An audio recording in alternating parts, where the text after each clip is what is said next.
முதல் வாசகம். ஒரே உள்ளமும் ஒரே உயிருமாயிருந்தனர். திருத்தூதர் பணிகள் நூலிலிருந்து வாசகம். அதிகாரம் 4, இறைவசனங்கள் 32 முதல் 37 முடிய. அந்நாள்களில் நம்பிக்கை கொண்ட மக்கள் அனைவரும் ஒரே உள்ளமும் ஒரே உயிருமாயிருந்தனர். அவர்களுள் எவரும் தமது உடைமைகளை தம்முடையதாக கருதவில்லை. எல்லாம் அவர்களுக்கு பொதுவாயிருந்தது. திருத்தூதர் அனைவரும் ஆண்டவர் இயேசு உயிர்த்தெழுந்தார் என மிகுந்த வல்லமையோடு சான்று பகர்ந்து வந்தனர். அவர்கள் அனைவரும் மக்களின் நல்லெண்ணத்தை மிகுதியாக பெற்றிருந்தனர்.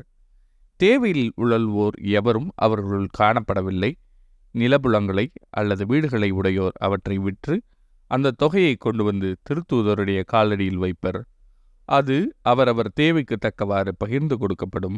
சைப்ரஸ் தீவைச் சேர்ந்த யோசேப்பு என்னும் லேவியர் ஒருவர் இருந்தார். இவருக்கு திருத்தூதர்கள் ஊக்குவிக்கும் பண்பு கொண்டவர் என்று பொருள்படும் பர்னபா என்னும் பெயரை கொடுத்திருந்தார்கள். அவர் தமது நிலத்தை விற்று அந்த பணத்தை கொண்டு வந்து திருத்தூதர்களது காலடியில் வைத்தார். இது ஆண்டவரின் அருள்வாக்கு. இறைவா, உமக்கு நன்றி. பதிலுரை பாடல். ஆண்டவர் ஆட்சி செய்கின்றார், மாட்சி ஆடையாய் அணிந்துள்ளார். ஆண்டவர் ஆட்சி செய்கின்றார், அவர் மாட்சி ஆடையாய் அணிந்துள்ளார். ஆண்டவர் வல்லமையை கச்சையாக கொண்டுள்ளார். ஆண்டவர் ஆட்சி செய்கின்றார், மாட்சி ஆடையாய் அணிந்துள்ளார். பூவுலகை அவர் நிலைப்படுத்தினார், அது அசைவுறாது. உமது அரியணை தொடக்கத்திலிருந்தே நிலை பெற்றுள்ளது. நீர் தொன்று தொட்டே நிலைத்துள்ளீர். ஆண்டவர் ஆட்சி செய்கின்றார், மாட்சி ஆடையாய் அணிந்துள்ளார். உம்முடைய ஒழுங்குமுறைகள் மிகவும் உறுதியானவை. ஆண்டவரே, என்றென்றும் தூய்மையே உமது இல்லத்தை அழகு செய்யும். ஆண்டவர் ஆட்சி செய்கின்றார், மாட்சி ஆடையாய் அணிந்துள்ளார்.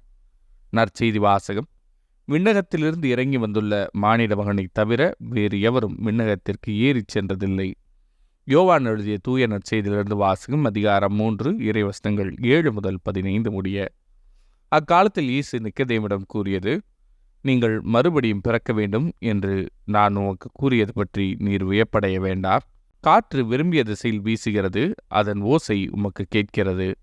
ஆனால் அது எங்கிருந்து வருகிறது என்றும் எங்கு செல்கிறது என்றும் உமக்கு தெரியாது. தூய ஆவியால் பிறந்த அனைவருக்கும் இது பொருந்தும் என்றார். நிக்கதேம் அவரை பார்த்து, இது எப்படி நிகழ முடியும் என்று கேட்டார். அதற்கு இயேசு கூறியது, நீர் இஸ்ரேல் மக்களிடையே போதகராயிருந்தும் உமக்கு இது தெரியவில்லையே. எங்களுக்கு தெரிந்ததை பற்றியே பேசுகிறோம், நாங்கள் கண்டதை பற்றியே சான்று பகர்கின்றோம்.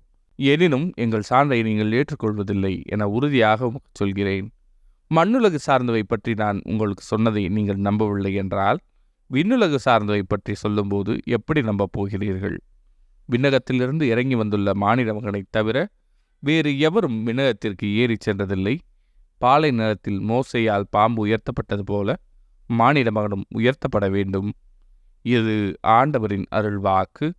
கிறிஸ்துவே, உமக்கு புகழ்.